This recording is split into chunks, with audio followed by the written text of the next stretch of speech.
It was 1903, and in less than a year Japan and Russia would be at war.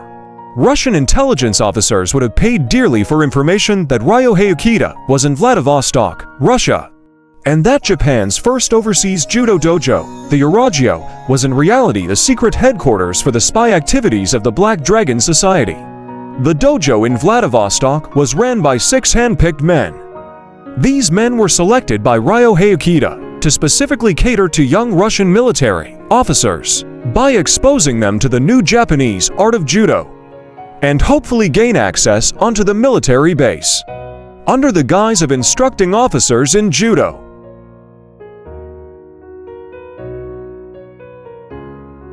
The Kokuryukai flourished as a special headquarters for espionage, sabotage, revolution, intimidation, and assassination. Known to a relative few in Japan, and then only by the innocuous name of the Amur River Society. The Kokuryukai was founded in 1901 by Ryohei Ukita. In the 40 years of its shadowy, cloak-and-dagger existence, the long hand of the Black Dragon Society could be found in wars and revolutions. The nation of a queen and the abdication of an emperor, the murder of prime ministers, the overthrow of cabinets, the intimidation of statesmen, the annexation of foreign colonies, and the operation of extensive overseas spy rings. It even organized and financed Manchurian bandits, Korean fanatics, and Filipino revolutionaries. Ukita was the descendant of a long line of samurai, one of whom had been exiled to an offshore island for his rebellious nature. His father, Ryagoro Ukita, served in the Kuroda clan as a bushi in the late Edo period. And it was from his father that the young Ukita developed an ambition to see Japan expand into Korea. Ukita's father, Ryagoro, was quite famous in Kyushu for his skill in the martial arts, attaining great proficiency in the Itoryu school of Kendo, the Shinto Muso-Ryu school of Jojutsu, and the Kyushin-Ryu school of Jiu-Jitsu. Ryohei Ukita attained repute as a renowned marksman in Kyudo at a very early age. He was also a fine sumo wrestler, while his father became his personal coach in Kendo and Jojutsu. Ukita also began to study judo. As a youth, Ukita joined the Genyosha nationalist group and soon became the leading disciple of its founder, Toyama Mitsuru. The Genyosha was active in raising funds and agitating for a more aggressive foreign policy towards the Asian mainland. When the Donghuk Rebellion began in Korea in 1894, Ukita went to Korea to help the rebels. While in Korea, Ukita had taken over the tactical operation of the Genyosha and organized a subsidiary group called Tenuko, God-Gifted Samurai. 12 hand-picked adventurers dedicated to the task of ensuring that Japan would not be robbed of the fruits of its victory over China. The 12 men hand-picked by Ukita created a small riot and, in the confusion, dressed as Tonghaks. But wearing masks, they successfully entered the royal house and slew the queen, Empress Myeongseong. The Tonghaks, rebellious Koreans, took the blame for the incident. By 1895, Ukita was in Tokyo at Toyogo University studying Russian language. He also worked out at the Kodokan and established a special relationship with Shihan Jigoro Kano. Where Shiro Seigo was a director, Ryohei achieved the rank of Godan, and some years later became master of the Keio University Judo Club. His father not only continued to coach him daily in Jojutsu, but also found time to teach Navy men and police in the art of the short stick. The young Ukita also played a part in organizing the first judo dojo in Kyushu together with Jigoro Kano in 1897. Called Tenshinken, it was headed by a colleague of Ukita named Hyozo Chiba, who later became the first instructor to visit the U.S. Needless to say, the young volunteers who comprised the membership of the newly organized Dark Ocean Society and later the Black Dragon Society were given a thorough indoctrination in the martial arts as well as in the ultranationalistic philosophy of the two societies. By 1901, Ukita founded the Black Dragon Society, and by 1903, Ukita was sneaking around Russia and Manchuria directing his network of spies, mobilizing Manchurian bandits and Chinese guerrillas for the coming struggle against the Russians. Mitsuru Toyama, formerly of the Genyosha Dark Ocean Society, was persuading politicians to his way of thinking. Toyama mapped out the policies, while Ukita directed the operations. Singly, each man was impressive and powerful in his own right, but together they made an unbeatable pair. They sent literally hundreds of their followers to Manchuria and Siberia as secret agents. Mitsuru Toyama was just beginning to make good headway when he suddenly locked horns with the stubborn Prince Ito, who favored coming to an understanding with Russia. As the nation's leading elder statesman, Prince Ito exerted more influence on governmental policy than any other single man in Japan.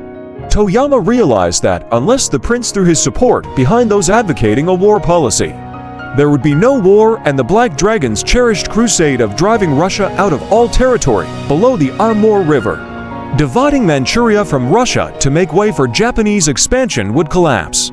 One day in the summer of that year, 1903, Toyama and three burly judoka approached Prince Ito at his seaside villa in Oiso, some 50 miles south of Tokyo. By cajoling, flattering, and threatening the prince, Toyama was able to alter the prince's war policy. When war with Russia finally came in 1904, the Japanese Imperial Army took the Kokuryukai under its wing temporarily as an intelligence organ. Black Dragon agents were even attached to the army in the field as interpreters and guides.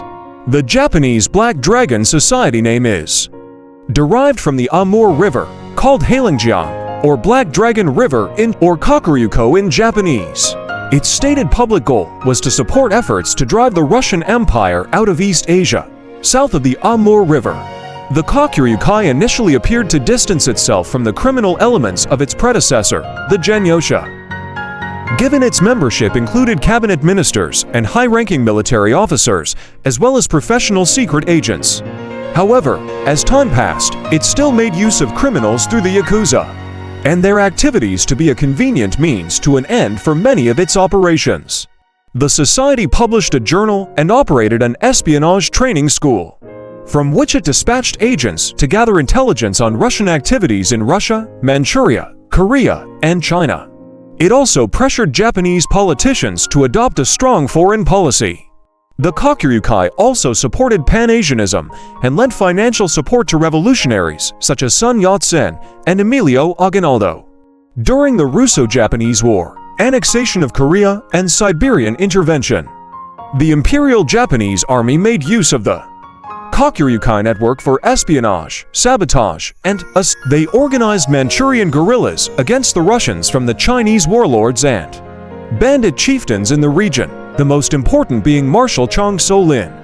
The Black Dragons waged a very successful psychological warfare campaign in conjunction with the Japanese military, spreading disinformation and propaganda throughout the region.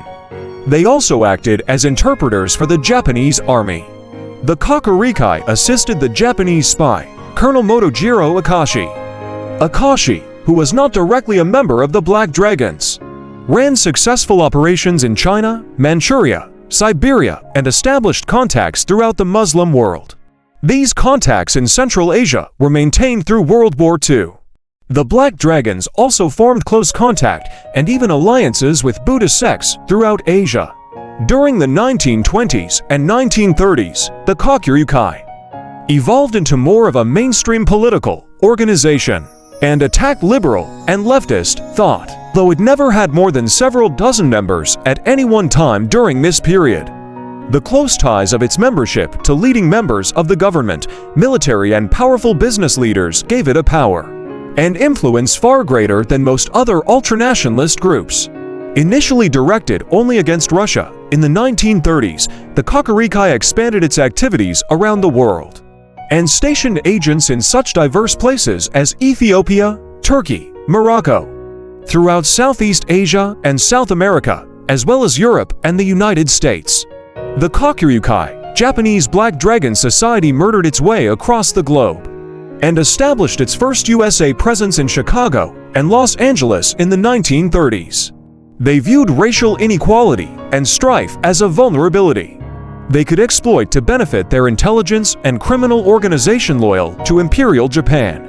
Thus, the Japanese Black Dragon Society began aligning themselves with the mafia and financially backed Muslim organizations as well as civil rights movement, as the Black Dragons viewed their role as being the voice of lesser peoples, non-whites, secretly teaching judo, jiu-jitsu to minorities after hours by explaining to a white society their students when seen entering and leaving buildings after working hours were there as janitors, like they did in Russia and Manchuria. The Black Dragon Society sponsored Kumite mixed-style matches and formed judo clubs on military installations. This activity continued until the Kokuryukai plans were discovered and several members jailed. On the 27th of March, 1942, FBI agents arrested members of the Black Dragon Society in the San Joaquin Valley of California. The society was interested in occupying China and Mongolia, so they recruited many Koreans, Chinese, and members of the Japanese military into their ranks.